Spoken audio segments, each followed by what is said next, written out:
Then also in your testimony, you said you regret your involvement in the matter. Why? It's a very messy issue. It's something that stained my integrity as a person. I wouldn't have loved to proceed on that type of assignment at all, as it turned out to be later. So you believe within you that the petitioner was obviously set up? Is that what you're telling the commission? I believe so. I believe so. Hello, that's all.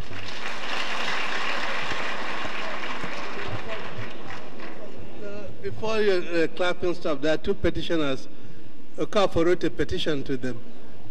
Then Zeribe wrote a petition to us. Which petition are you talking about? My lord, the late Okafor is late. He's the Ezego. He's late now. Actually, which petition are you talking about? The petition Zeribe. before us, the one before us, not the one before them. Make it clear, because there are two petitions. So, that's why I think one by Zeribe. You are saying that Chief Chuma Nzeribe was set up. I believe so.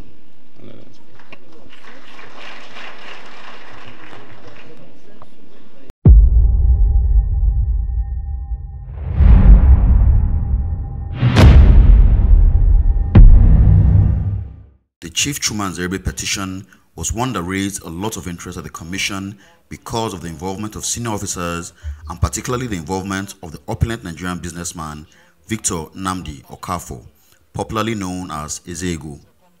In this petition, we have heard from Colonel Stephen Edehenry, the acting DMI at the time of the incidents, Colonel Olanipekun Majeogbe, a serving officer at the DMI, and Major Adeka, the investigating officer.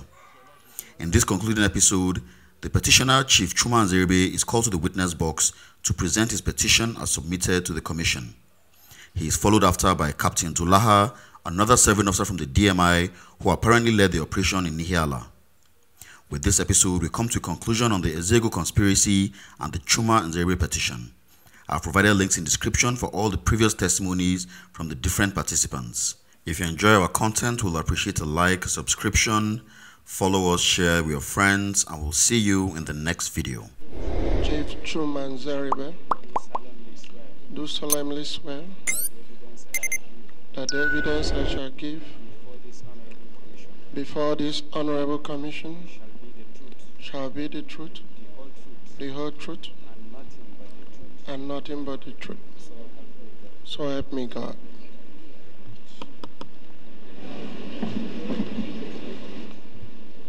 This right in the letter.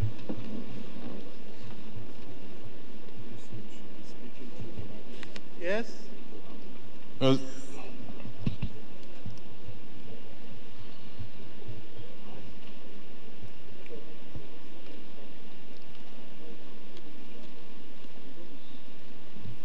Now, my Lord, it will assist the Honorable Commission if I start by making few statements. But if your Lordship prefers, well, it can come from the petitioner, but I think I will throw some light before he starts. Well, since your Lordship has said that the object of this commission, or rather the mandate, is to find the truth. Yes, we know that. I'm grateful, my Lord. Yes, my Lord, in 1997, the petitioner was in July of that year detained for 5 days. He was then released. Later on, he was thrown into detention again, DMI being the authority involved. He was then detained for 10 calendar months, from September to June 1998. He was then released following the emergence of General Abubakar regime. My Lord, the story briefly is that some DMI officers took some large quantity of ammunition from their armory, went and deposited the bundle in the petitioner's uncompleted, uninhabited building at Ihiala, his country home. They deposited the equipment later. They cleared the same. He was then arrested, detained on the suspicion or trumped-up allegation that he was behind the spate of bombing that was going on in the country. My Lord, the council mentioned that they have no record. The reason is simply that the petitioner was detained for 10 months, no record was kept. He was kept, tortured at the DMI dungeon at Apapa. And the idea was in fact to exterminate him. He was only saved by the emergence of Abubakar regime. We have had the director of DMI mention that he was not there. Are you giving evidence? I thought you were introducing. Yes, well, my Lord, that was the genesis of this petition, my Lord. Now, Chief Nzeribe, tell the Honorable Commission in July, to be precise, 19th of July. Did you write a petition? Have cause to write petition to the Commission. Did. Show him the copy of the Can you take a look at this and tell the Commission if this is copy of your petition?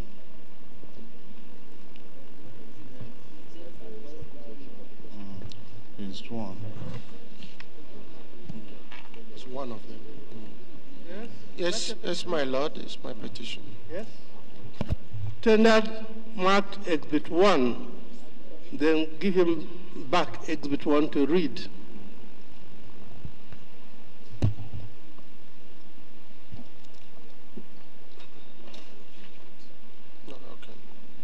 Yes, my Lord, I had in mind, if your Lordship had not pushed me to let the Commission have his details. I know he has been sworn, but you have no record of his job or his address and so on, unless your Lordship feel that is irrelevant. Now, Mr. Nzeribe, can you tell the Commissioner you are sworn, but still tell them your full name, address, and occupation? Chuma Nzeribe is my name. I come from Ihiala in Anambra State. I'm a public servant presently. Speak up, they're recording your voice. I'm a public servant. Speak up. Presently, I work with Anambra State government. In 1997-98, the period in question, what work were you doing? I was a businessman. I was running a private consulting firm. Can you speak up? They want to hear you and want to record your voice. Microphone. I was a businessman running a private consulting firm in Lagos at Ikoyi. Can you give the Honorable Tribunal the name of the consultancy particulars for their records? BFC Consulting. Thank you. Were you at that time involved in government in any way? Not at all, my lord. In politics in any way? Yes, I was in politics, but not in government. Thank you. Now, can you go back to your petition and please read it loudly to the Commission? My lord, on July 16th, 1997, some DMI operatives led by Captain Dulaha,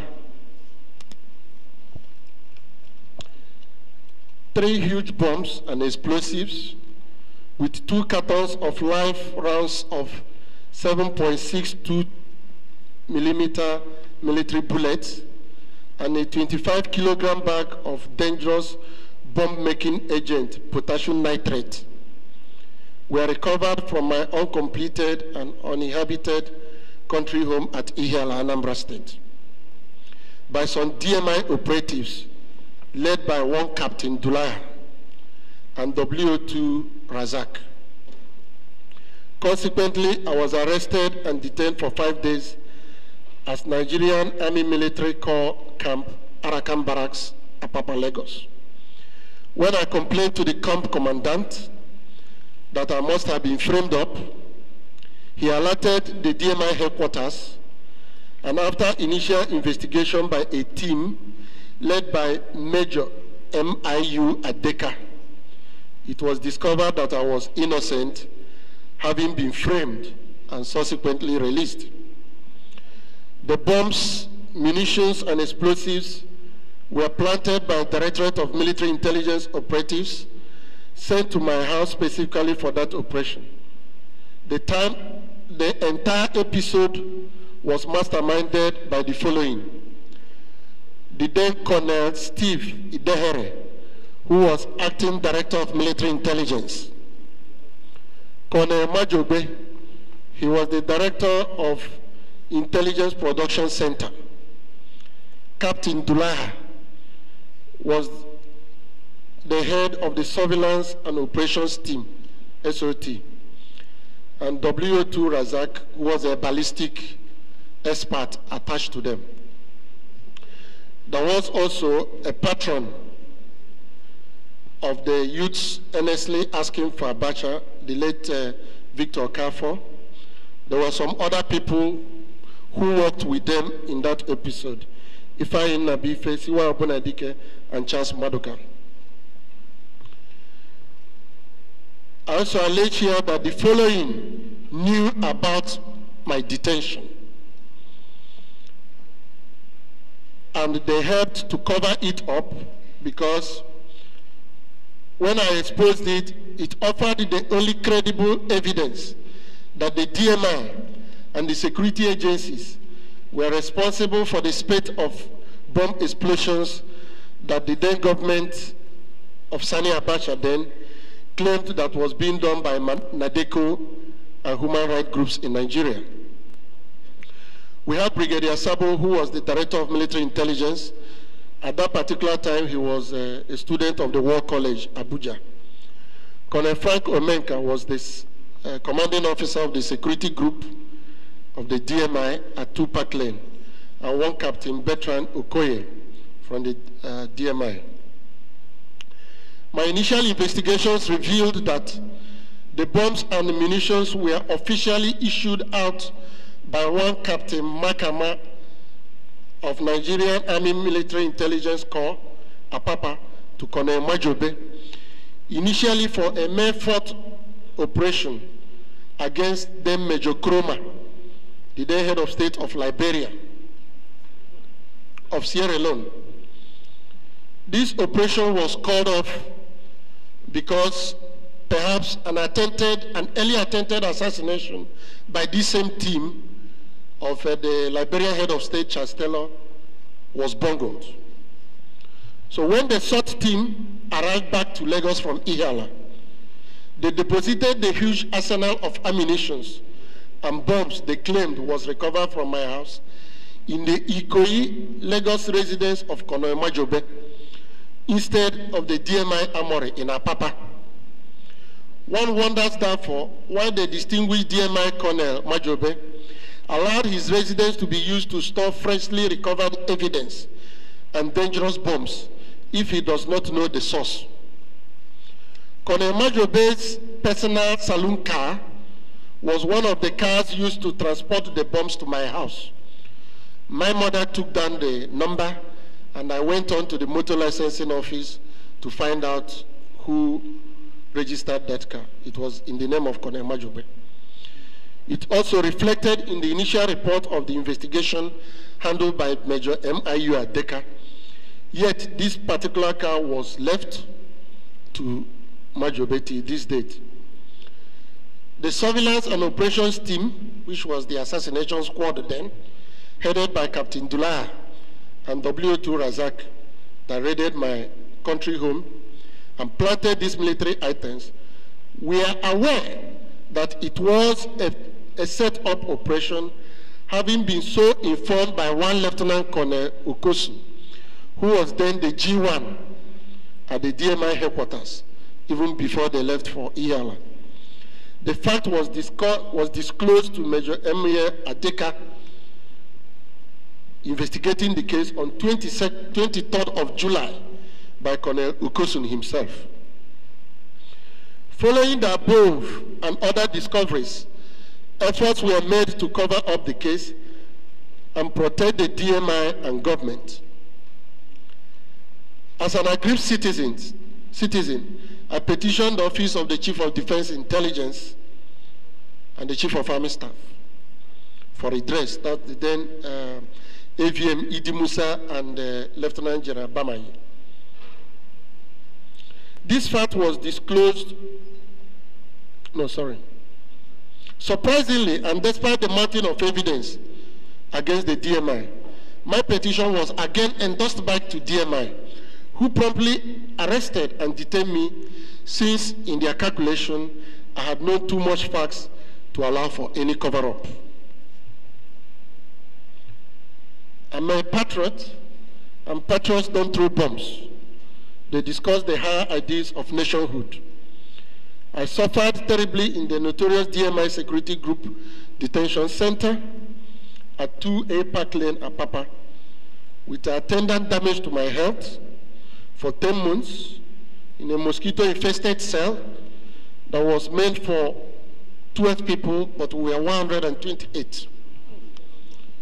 Loss of personal freedom, false imprisonment, trauma arising from the false accusation of bomb throwing and handling, and 2 days detention in the underground cell of the DMI, and loss of business.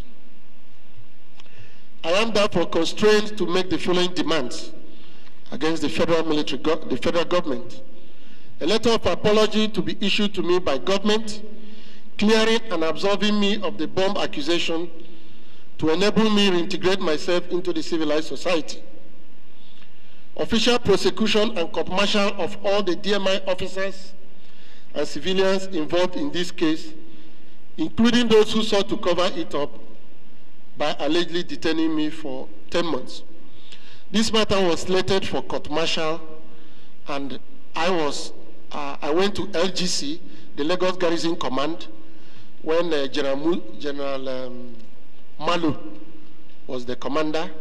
On the day of the court-martial, these military items were recovered and brought to Lagos Garrison Command, and few hours to the commencement of it, General Bamayi abruptly halted the court-martial because he wanted to protect Idehere. I also demand a sum of 100 million as compensation for damage to my health, my name, loss of personal liberty, false imprisonment, and trauma. I enjoy this panel to go deeper into this matter, because this will help clean the rot at Army Headquarters and DMI, as there were very powerful intrigues involved in the appointment and execution of the office of DMI at that material time, which I will honestly talk to you in course of these submissions. Thank you, my Lord. Yes, my Lord, I believe that this petition is comprehensive enough, well detailed. That is my view, and I suspect that your Lordship shares the same. So I don't have much question now to ask him at this stage. But definitely, as the witnesses come up, there will be load of questions. What about the attachments? Are you tendering them separately, or? Now, my Lord, the only attachment is the covering letter from the lawyer. All of them form part of Exhibit 1. Exactly, my Lord. Or do you want to tender them separately? I think it's better to have them together as Exhibit 1. All right. The only question I can ask, my Lord, is Chief Nzeribe, was your arrest reported in any of the national magazines? Yes, my Lord, the news magazine reported extensively on it, and that was when the BBC sought to interview me. That perhaps informed the second arrest and detention for 10 months.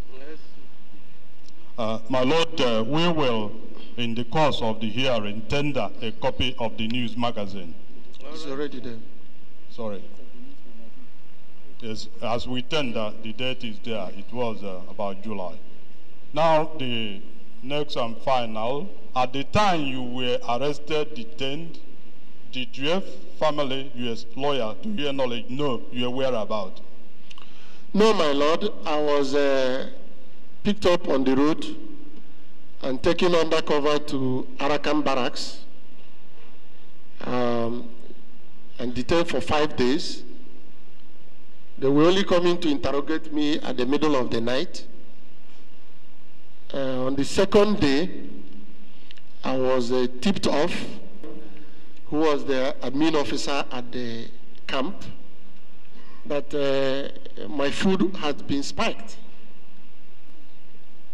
So I stopped eating and went without food until I was eventually rescued by Major Adeka and his team. Now, was your arrest and detention, to your knowledge, indented, which means was it recorded within their official records? Yes, my lord. The DMI officers, as I said, Colonel Idehere authorized it, who was the acting director of military intelligence. Colonel Majobe, who was more or less his number 2 man, executed it. Captain Dulaha, the head of the assault team, surveillance and operation team, led the team to my country home. And I was brought before Colonel Idehere at DMI headquarters in Child Avenue, Apapa. Yes, thank you. Though, my lord, I leave it at this stage. That is all from me. Any questions, anybody? Just a few questions. Yes, Chief Nzeribe, from SB 1, you seem to be very familiar with both the military language and their armory.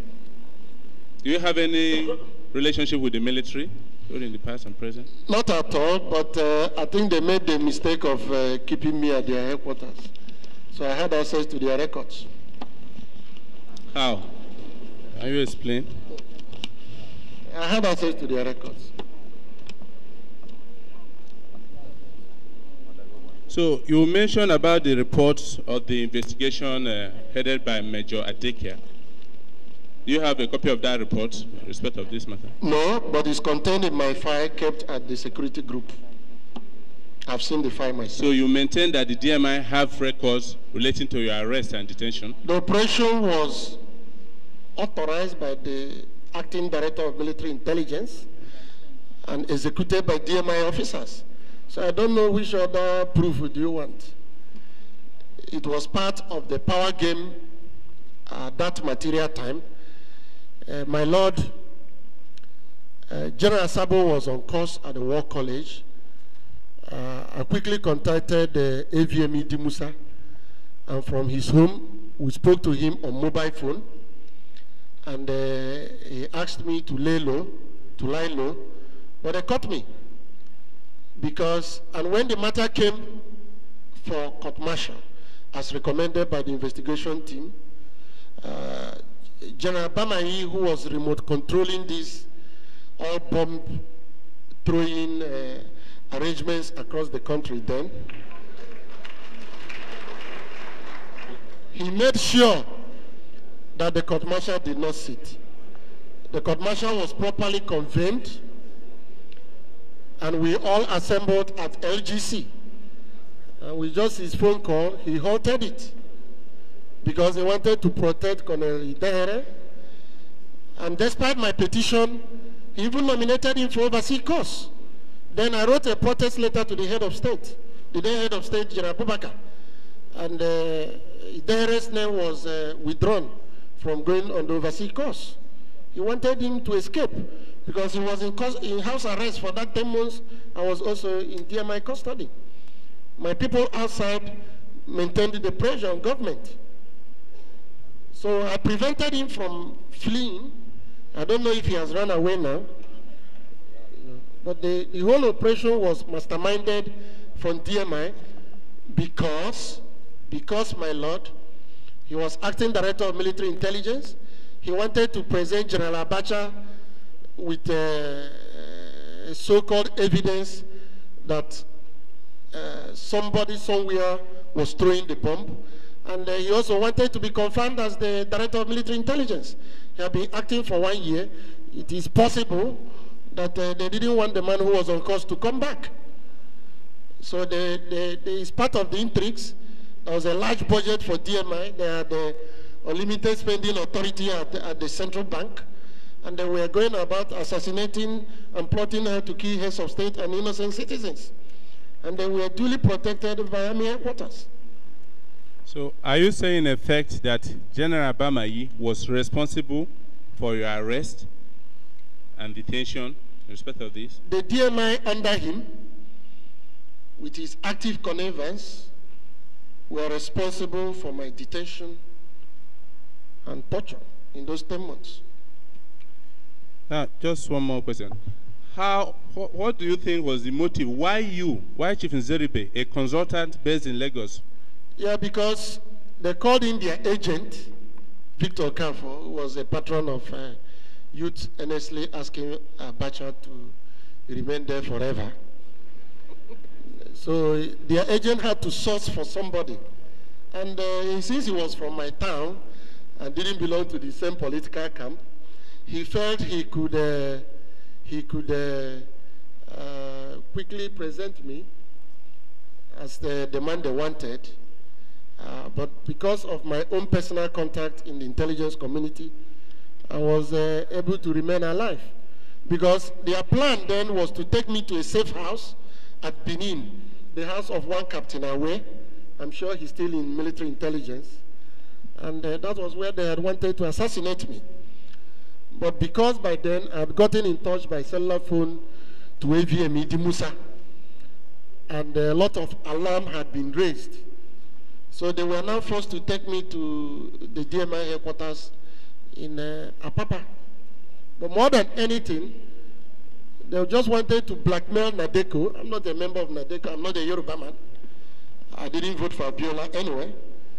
They wanted to blackmail both Nadeko and the human rights groups then, that they were the people responsible for the bombs, the spread of bombings across the country. Right inside DMI, I was also a witness to some of their plans, because I was, after the initial period in the underground cell, and when the people started clamoring why they were keeping me, they decided to keep me inside the administrative buildings. And they will leave me there and go. And I had my day. So, my Lord, that's all for him. But for now, he has raised a serious allegation against Lieutenant General Bamayi that he was, in fact, directly or indirectly responsible for his arrest and detention. And that he stopped also the... I thought we were examining him. When yes, my Lord, I'm through with him. I want to make that application that we effect service on General Bamayi to respond to the allegation. They're all here. You can call them. Yes, my Lord. My Lord, I want to bring a very disturbing issue to your attention. When you came to Enugu, the DMI wrote a letter to this Honorable Commission that they don't know anything about the case. I insisted that the DMI is an institution in the armed forces, that they should be summoned. Major Adeka is still a serving officer, a highly distinguished officer, a man of truth. He's still in DMI. He investigated this case. I think the last place he was working was Tradoc, Mina, Trading and Doctrine Command. But he was at DMI headquarters. He was the G2 at the headquarters. These people are serving. Captain Dulaha is serving. And DMI do not want to bring these officers before this commission. I insist that my file should be brought. And these people should come here. Have you got the list?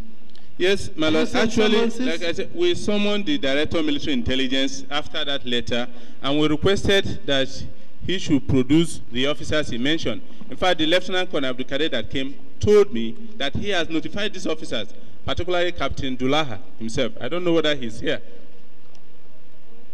He told us that he will be here today. Captain Dulaha is here. Is Major Ezego here as well? Is there? Major Ezego. Well, let's go. My lord, they won't let him come. He was the one who investigated the case. He knows a lot. Don't worry, somebody is there. What of Warrant Officer Rasak?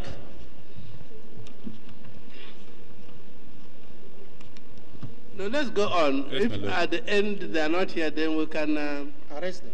ask them to be arrested if needs be. My lord, that's all for the witness. So Any in effect, questions? Any other Chief questions? Zeribe, General Sabo did not have any did not play any role in your arrest and No, detention. as I said, he was at the War College. I spoke to him on cellular phone from the house of AVM Itimusa, reporting what was happening. Though when he came back, he took over. He didn't release me. So, for how long were you in his detention? For 10 months. Sabo is here. Yes, sir. He said, I'll give evidence. Yes, my lord. What are you worrying him about, Sabo? For 10 months, I was in DMI. 10 That's all for you. Yes, next witness. Maybe Sabo is your next witness then. Yes, my lord. Call him. Brigadier General Sabo. Oh, sorry. I didn't know you were here. You are so short that we don't see you.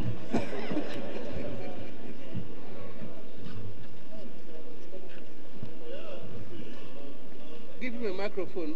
Why don't you sit with the bar? You always like to sit behind there. Can I come down? Give him a microphone.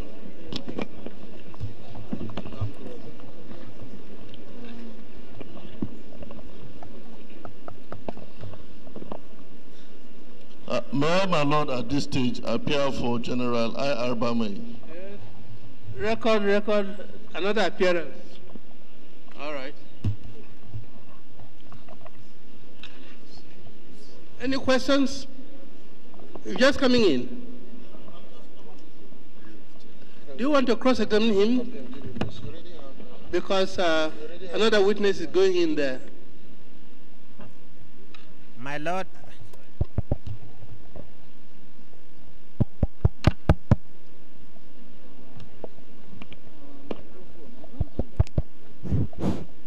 It's not working? Maybe it's not ready. my lord, as I said earlier on, I'm interested in this case, but my counsel is not here. I've just been served with the this and so. No, you are coming in as a witness, not as a petitioner. Yes, sir, but I have to be guided by my own counsel. Well, this counsel, I don't know, if you allow counsel for the commission to lead you, they will do so. Okay, my lord, as you please, sir. So you better lead him.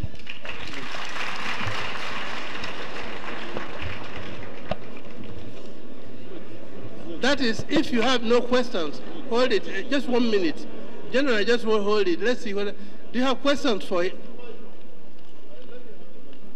You have questions for the witness?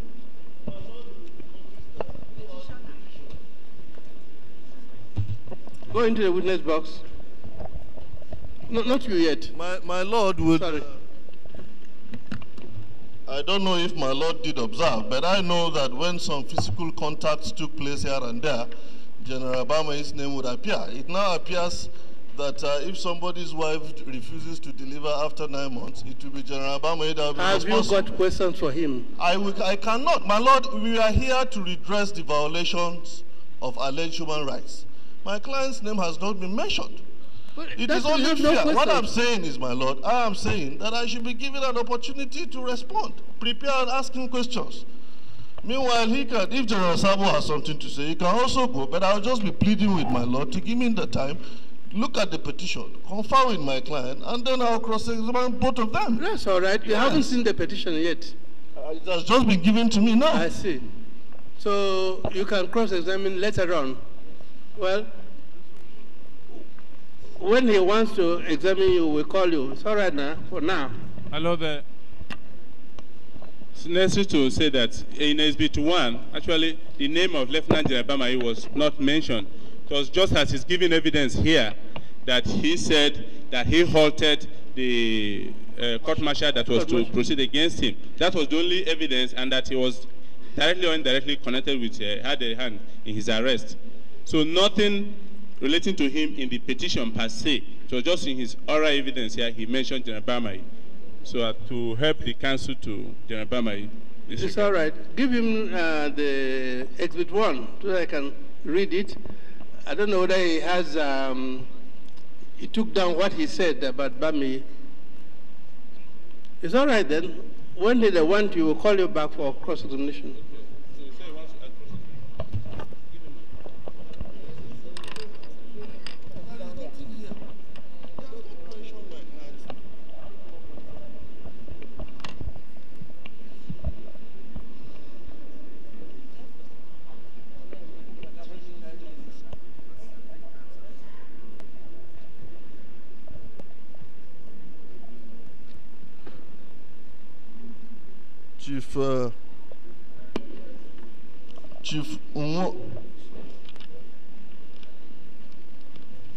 Chief Chuma Nzerebe. I see.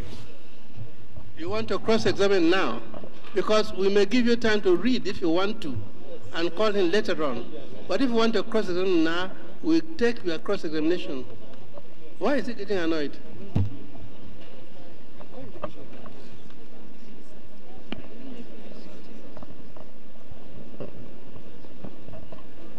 Counsel, we want your reaction. Do you want to examine him now, or do we want us to call him later on?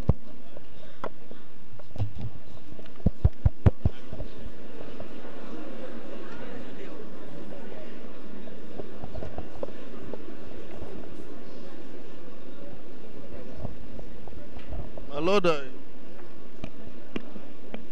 I need time to dig into the person of this man sitting. That's what I thought. So when he wants you, we will call you for cross-examination. You can then leave the witness box for the meantime. Witness, petitioner, he doesn't want to cross-examine you now. All right, next witness.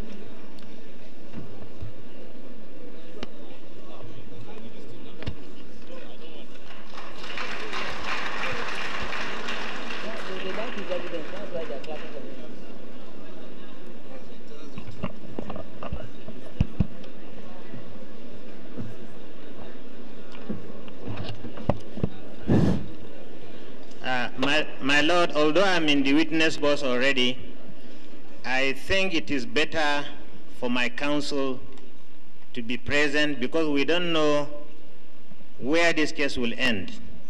I don't want to start on a wrong footing or on a pedestal that will hurt my counsel. And my counsel has traveled, he's coming back on Friday. So if a date is selected so that he too read into it and advise me appropriately on how to go about it, I will appreciate, my Lord. My Lord, yes. Yes, you can call other witnesses. Yes, I will call and Captain then, Dulaha. when we adjourn, then you find a date. As my Lord pleases. Thank you. Captain Dulaha.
I, Felix Best Dulaha, do solemnly affirm that the evidence I shall give before this honorable commission shall be the truth, the whole truth, and nothing but the truth. So help me God. You can sit down. My Lord, he affirmed. Tell the Honorable Commission your full names, address, and what you do for a living.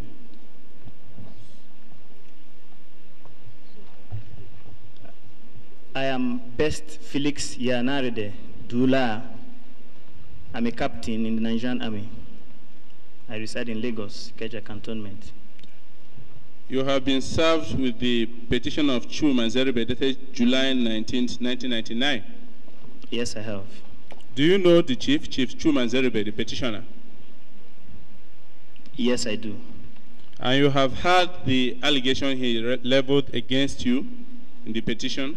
Yes, I have. So please, can you tell the Commission all you know about the facts surrounding his arrest, detention, the planting of bombs?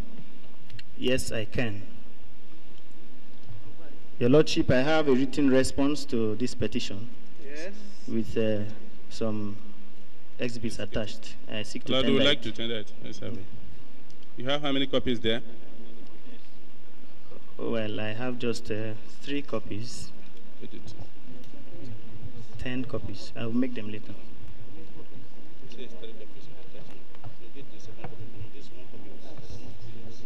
Let the office make copies. Yes, my Lord. Immediately. How many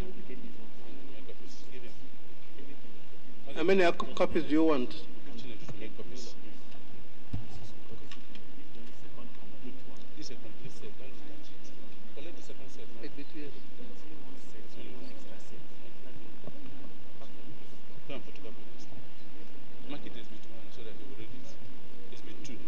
Well, we apply to tender his own response. We are making effort to.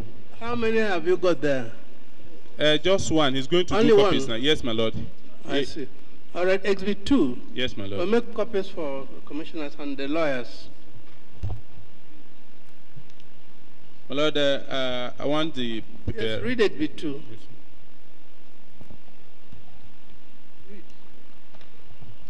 The Chairman, Investigation Commission on Human Rights Violation, Women Development Center, Abuja.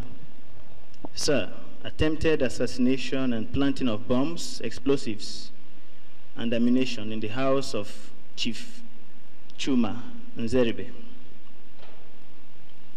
I have read reports on the pages of magazines, especially the News and Tell, of a very exaggerated and misleading role played by a team from DMI that was led by me to plant bombs, explosives, and ammunition in the uncompleted building of Chief Chukuma Marcel Nzeribe.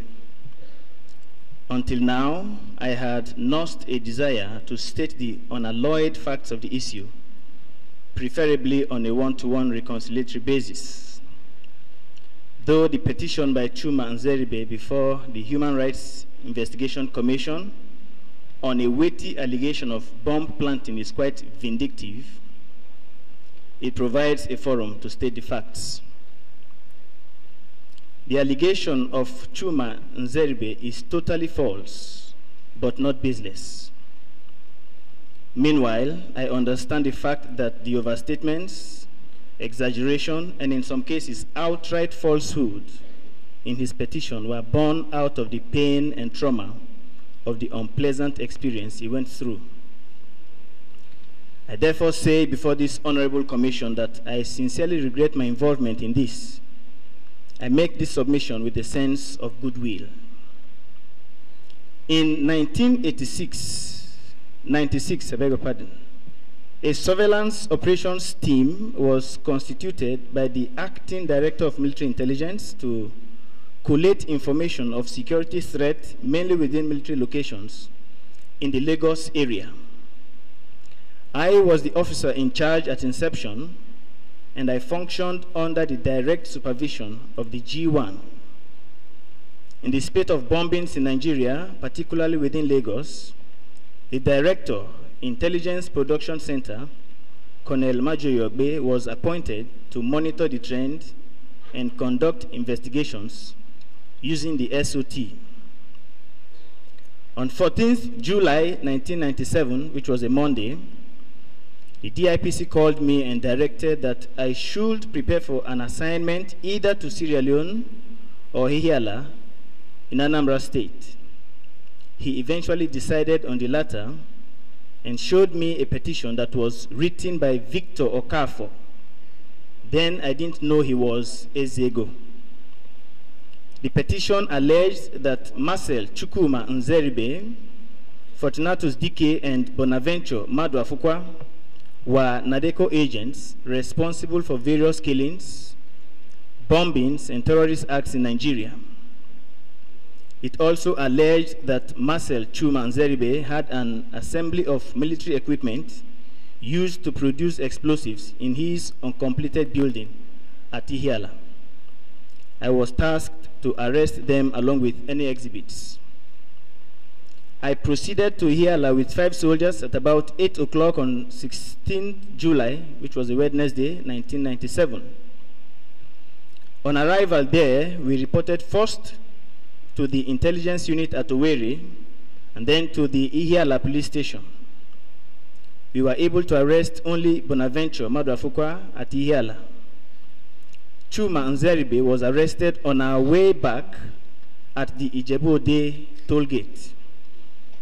We also discovered some ammunition and explosive materials in Chuma's uncompleted building. The details are attached. Your Lordship, I seek to read out the details of the explosives that were discovered in the building.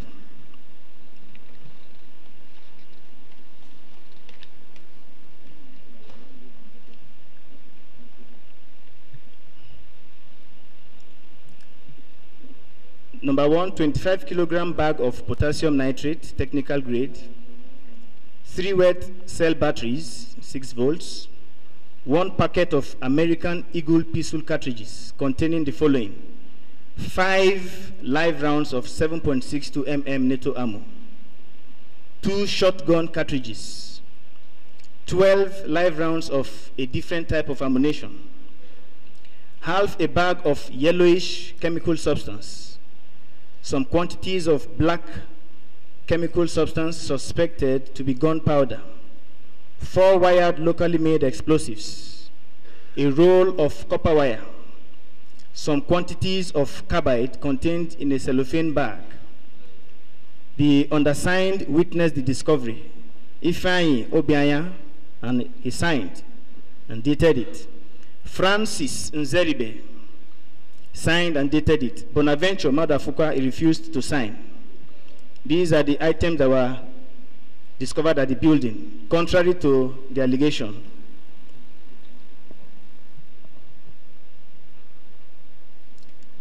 All this while, we were guided by Paul Onyejekwe, a surrogate of Ezego. His mannerism, precise knowledge of the location of the explosive materials, and the fact that they were buried made us to smell a rat. While at Ihiala, we maintained contact by phone with the acting director, Military Intelligence, Colonel Idenhere, and the Director, Intelligence Production Center, Colonel Majo Yogbe. On arrival back to Lagos, Friday 18th, we officially reported our return and began preliminary investigation. 5 days later, Wednesday 23rd, we were invited at the instance of the acting DMI and accused of proceeding on an illegal trip.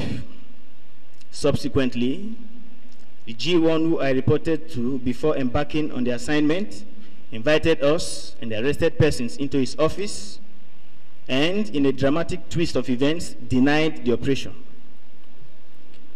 It was later discovered that something had gone wrong between the 2 colonels involved.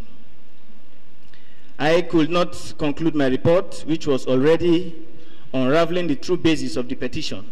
See paragraph 3 of my uncompleted report. Your Lordship, I seek to read not just paragraph 3, but paragraphs 2 and 3, because it's significant. And it says, Marcel Chukwumanzeribe was alleged to be a NADECO zonal coordinator who also leads the military wing and consequently uses his uncompleted building at Umudike Uzuokwa Ihiala as an armory of all their military equipments used to produce explosives.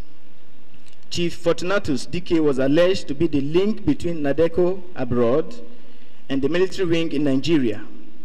He allegedly receives instructions from Ralph Obioha and Lieutenant General Alani Akinunade retired. He was further said to be a chronic bank debtor and was recently released from detention for his role in the distress of many banks across the country. He wants the General Abacha's regime ousted for their hard stand on debt recovery. Chief Dike owns a big but non-functional motor company at Ihiala local government. It now allegedly used for the production of small arms, bombs, and other explosives. Mr. Bonaventure Madafukwa is said to be, sorry, that's not paragraph 2. Paragraph 2, sorry. On 16th July 1907, a team of 5 soldiers consisting of a warrant officer, a driver, and 3 armed men, led by Captain FBI Dulaha, left Lagos for Ihiala local government area, Anambra State, to arrest Mr. Marcel Chukwuma Nzeribe, Chief Fortunatus Dike, and Mr. Bonaventure Madafukwa. On arrival, our guide led the warrant officer and I into an area with a permanently open gateway with the inscription Ezego Ndigbo, meaning money king of the Igbos. After driving for about a kilometer, we came to a very fortified compound with 2 mansions. There were also no fewer than 25 high-class cars. Shortly after, we were introduced to a young man in his early 30s named Ezego Victor Okafor. Any investigation to be conducted in the light of the arrest made must inevitably consider 3 background factors, namely, the Ihiala power tussle, protracted land disputes, and the Ezego factor. The political history of Ihiala, like a number of African settings, is replete with the case of titans rising to flex muscles in an attempt to outwit rival political camps, culminating with death threats, bloodshed, and mysterious killings. The land disputes in Ihiala has also been as fierce as it is protracted, bringing the parties severally to police stations, detentions, courts, and so on. The rise to financial prominence of Victor Okafor Ezego is the 3rd factor. On one hand, some persons who knew this young man's childhood story, vis-a-vis his sudden emergence as a multimillionaire, suspect his source of income and defy his activities, which they believe are dubious.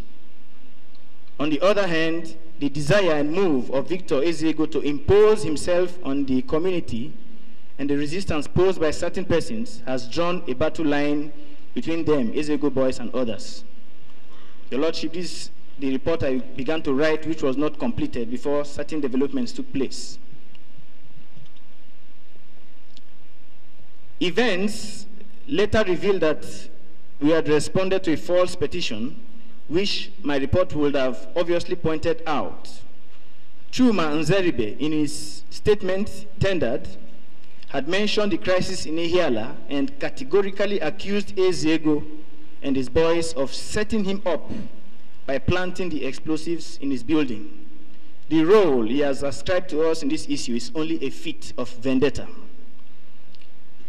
If your Lord pleases, I seek to read paragraph 3 of Chuma Nzeribe's statement. He wrote then at DMI.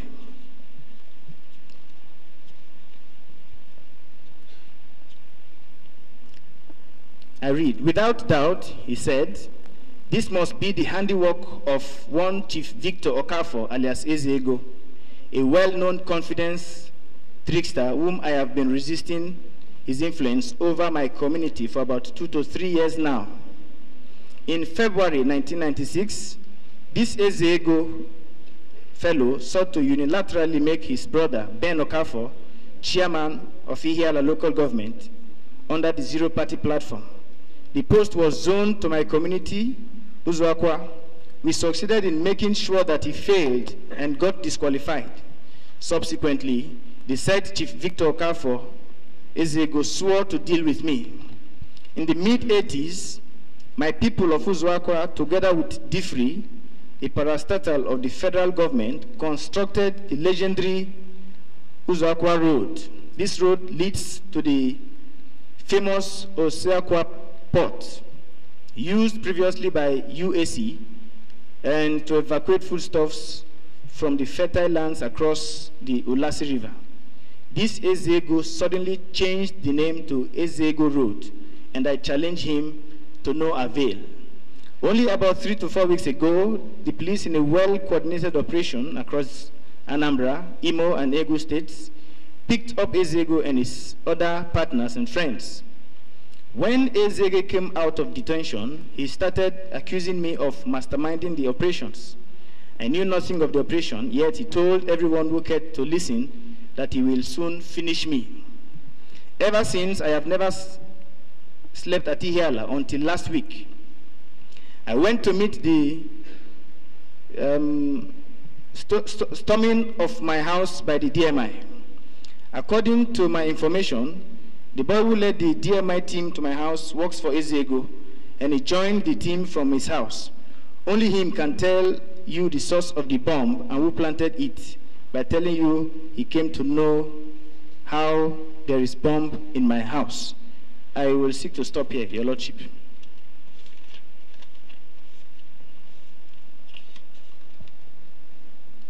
The petition, being an excessive display of a pent-up imagination, is full of inconsistencies and contradictions, like a thought-up satire that makes reference to a woman that gave birth to a monkey.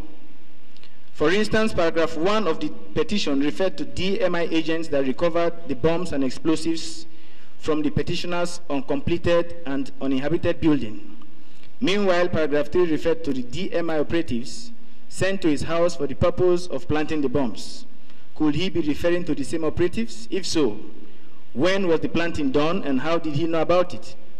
Also, in the same paragraph, the petitioner listed 8 persons that masterminded the alleged frame-up. He did not say how he arrived at this, neither did he state the basis for the alleged plot. However, in his handwritten statement at DMI, also tendered, the petitioner had stated categorically in paragraph 3 the basis for the setup and those behind it. This tallied with paragraph 3 of my uncompleted report, which I've just read. It should be noted that my aborted report was written before his statement. Mine was written on 19th July, Saturday, 97, while his was written on the 22nd July, Tuesday. In paragraph 4, the petitioner claimed that his investigation revealed that the bombs and ammunitions were officially issued by Captain Makama of Naik Camp Apapa for an operation against Major Kroma in Sierra Leone. It should be noted, however, that the explosive materials as listed in paragraph 1 of Marcel Nzeribe's petition is a manifestation of exaggeration and falsehood, as evidenced by the exhibit tendered before this honorable commission. Meanwhile, Major Makama can be contacted. He neither kept such items in his custody nor issued them for operations. Secondly, it is ridiculous to imagine that the Nigerian Army will go for an international operation with such insignificant items. Where did he get the information other than from a wild and uncoordinated imagination? One moment, he says the DMI operatives recovered explosives from his building. The next moment, he says they planted them. The petitioner should make up his mind on what he really wants to say.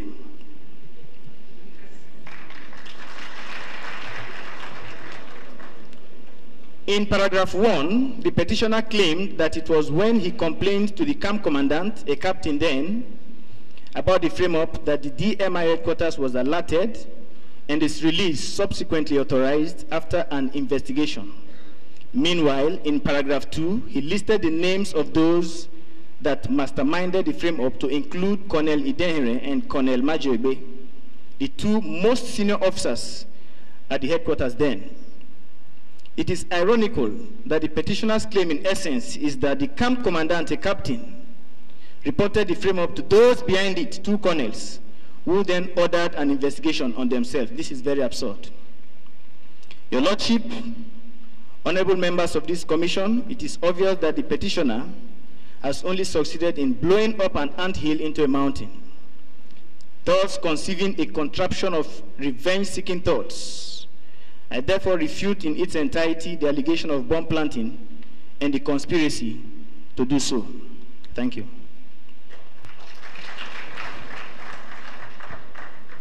Yes, sir. Captain Dulaha, in the course of your testimony, you said that the report you were preparing was not completed because of certain developments. Can you tell the commission the developments that made you not to complete a report on investigation you carried out, operation you carried out? Yes, we arrived and began to write the report until Wednesday, when we were also rounded up and accused of proceeding on an illegal assignment. And that was what prevented me from completing the report. Who rounded you up? We were rounded up at the instance of the acting director of military intelligence. By name? Colonel Stephen Idenhere. So you are saying in effect that he was not aware of the operation that you headed? If you listened very well to my submission, I said something obviously had gone wrong between the two colonels. So it was like something went wrong. I don't know really. I really don't know, but something went wrong somewhere. So who actually authorized the operation? The operation was authorized by Colonel Majiogbe with the knowledge of the acting director of military intelligence. To your knowledge, do they have any official record of this operation in DMI? Come in again? Any official record of the operation which you carried out? Before we left or after coming back? Whichever way. Well, after we came back, investigations were carried out both at DMI and at the security group. And I guess there should be something. Please, Captain Dulaha. Yes. This commission is about to find the thing. You have given evidence that the claim of the petitioner is baseless. Yes. Is false, but not baseless. What exactly do you mean by that? Can you explain what really happened? Who planted? Because you said when you led your team to the uncompleted building, you smelled a rat. That's right. Can you please open up and tell the commission what is in your mind really and what happened? I have just said that in my submission, that a petition was submitted to the NAIC headquarters, and based on that, we were directed to effect those arrests. And we were conducted around and we saw the explosive materials and things like that buried. All those things happened. But the petitioner magnified the issues that actually took place beyond proportion. That's what I meant by saying it's false, but not baseless. Yes. What about smelling the rat? Yes, what I meant by smelling a rat was that at a point we began to believe that the petition we reacted to, like I said in my statement, must have been a false petition. It probably was set up or something. And we stated it when we came back. And from my write-up, if you see paragraph 3 of my uncompleted report, it was going in that direction. Now, when you came back and Colonel Majoyogbe denied ever sending you on this operation? No, he did not deny. He didn't deny? No. So what happened exactly? If he did not deny authorizing the investigation, so what happened? What was the outcome of your investigation at the end of the day? I've just told you we were also arrested because the acting director, 2 names are involved now. 2 colonels. The acting director, Colonel Majoyogbe. The latter was responsible to the former. And so Colonel Majoyogbe did not deny the operation. But the acting director denied the operation. And so obviously something must have gone wrong between the two. We were errand boys, so to speak. So after the investigation, that's you were arrested, interrogated obviously, yes, and the matter was investigated. Yes. Please can you tell the commission the outcome of that investigation? I'm not aware of the details, but I heard that we were supposed to have been disciplined, but nothing came out of it. Who was supposed to be disciplined? The 2 colonels involved were supposed to have been court-martialed, according to what we heard, and that I was to be disciplined too for going on that assignment. But we didn't hear anything apart from that. Okay, you just had it at a rumor. You didn't see any report? No report. What role did Major Adekia play in the matter? Yes, when we were rounded up at the camp where we were conducting our investigation, he was the one that conducted the preliminary investigation before we were transferred to the security group. Then also in your testimony, you said you regret your involvement in the matter. Why? It's a very messy issue. It's something that stained my integrity as a person. I wouldn't have loved to proceed on that type of assignment at all, as it turned out to be later.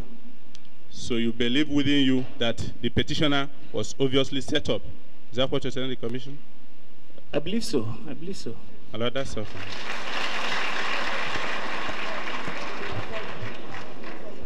Before your clapping stuff, there are two petitioners. Okafor wrote a petition to them. Then Zeribe wrote a petition to us. Which petition are you talking about? My lord, the late Okafor is late. He's the Ezego. He's late now. Actually, which petition are you talking about? The petition Zeribe. before us, the one before us, not the one before them. Make it clear, because there are two petitions. So, that's one why by Okafor, one by Zeribe. You are saying that Chief Chuma Nzeribe was set up? I believe so.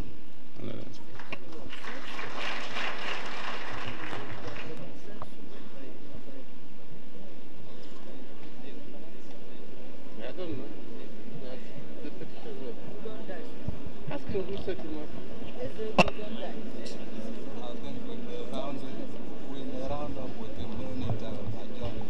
Captain, when you say the petitioner was set up, I take it to mean he was set up. Now, who set him up? Your Lordship, I read in my statement and the petitioner's own statement the role, the power tussle in Ihiala then. Yeah. I read it clearly from both my own uncompleted report and the petitioner's report at the headquarters. They all pointed towards the same direction, that this Ezego fellow was trying to impose himself on them, and there is a particular group that was resisting him. And so the setup must have come from the Ezego's camp. Yes, the late Ezego's camp. That's my thinking. Okay.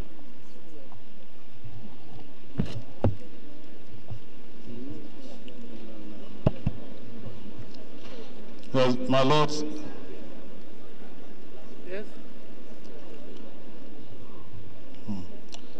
Yes.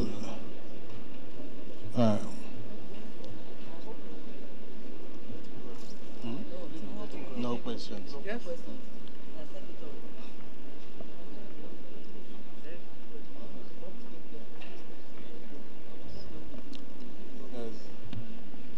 Yes. Yes, my lord, the tendency, the pressure is to let the witness go, which means to say no cross-examination. But I believe that there are few facts that he needs to stay clear. We thank him for admitting that he went on an adventure, consequent upon which an innocent citizen was hauled into detention for 10 months. Yes, my lord. Now, can I please tell the tribunal, you knew that the statement Nzeribe made when he was taken into custody was his impression of the matter at the time. Because you were contrasting it with the facts in his petition. Please, come in again. The statement he made when you gentlemen brought him, locked him up at DMI, Papa, it was his impression of the situation at the time. What do you mean by that? What do you mean by that? My lord, when you brought into DMI, Papa, he made statement. That's right. And that was the statement he referred to now. That was the statement I referred to. Certainly. At that time, he had no opportunity to look into the matter, to investigate. Well, I wouldn't know that. He said he had a field day at night when every person had closed. So I don't know if he had opportunity or not. I won't speak for him. Now, the ammunition had you been to Ihiala before you set up on that day? Were you at Ihiala before? No. Had you been there? No, that was my first time to Ihiala. Yes. and you knew where you were going to. Like I said in my report, we had an escort, I said it clearly, a surrogate of Ezego who led us. Now, when you got to Nzeribe's home, did you see any sign that bombs were being manufactured there? No, I did not. You did not. Which means from that point, you knew that the petition was false. I couldn't have known from that point. I said clearly that we smelt a rat. When you came back, you did not report that you smelled a rat and that no bomb was being manufactured there. I said it very clearly that we smelt a rat, and when we came back, we stated that fact. And my uncompleted report was pointing towards that direction. It's written there. And when you came back to Lagos, you went, I put it to you, and deposited the ammunition at Colonel Majobe's home. False. They were deposited at the headquarters, not in anybody's home. Thank you very much. Now, at what point in time, you have already mentioned you smelled a rat. Did you make that report? I think I've answered that question. No. I said we smelled... Now, because he was detained for 10 months. Please let me clarify an issue here. He was detained 2 times. The first detention was as a result of our arrest. The second detention was as a result of the second arrest, which included me also. And so I don't have a hand in the second detention. I was being investigated too in that detention. That's all, my lord. Thank you very much.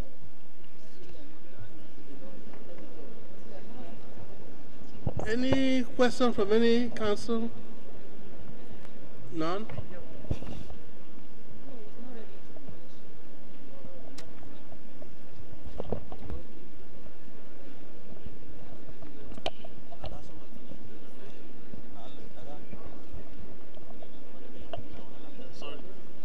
My lord, I would also crave the commission's indulgence to defer my cross-examination of the witness.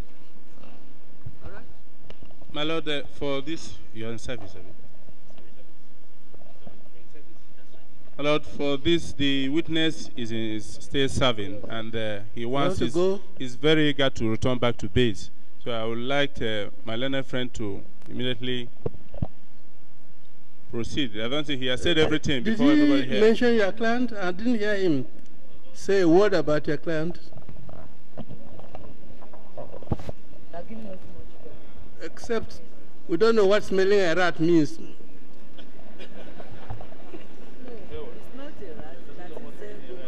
My lord, since my good friend is eager to go back, I pray that the glory of God will lead him back to station and unit. I have no cross-examination for him.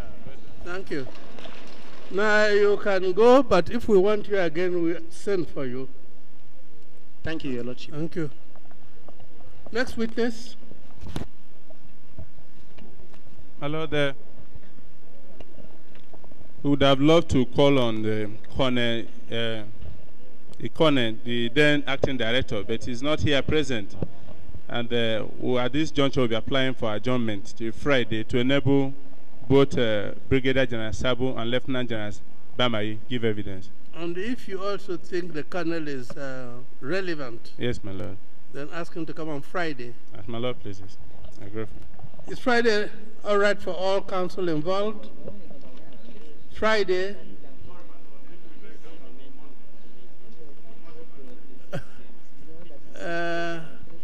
Where do you come from? From Lagos? Sometimes, if you come and your case is not heard, it's no use. We want to see days that are a bit freer. Friday.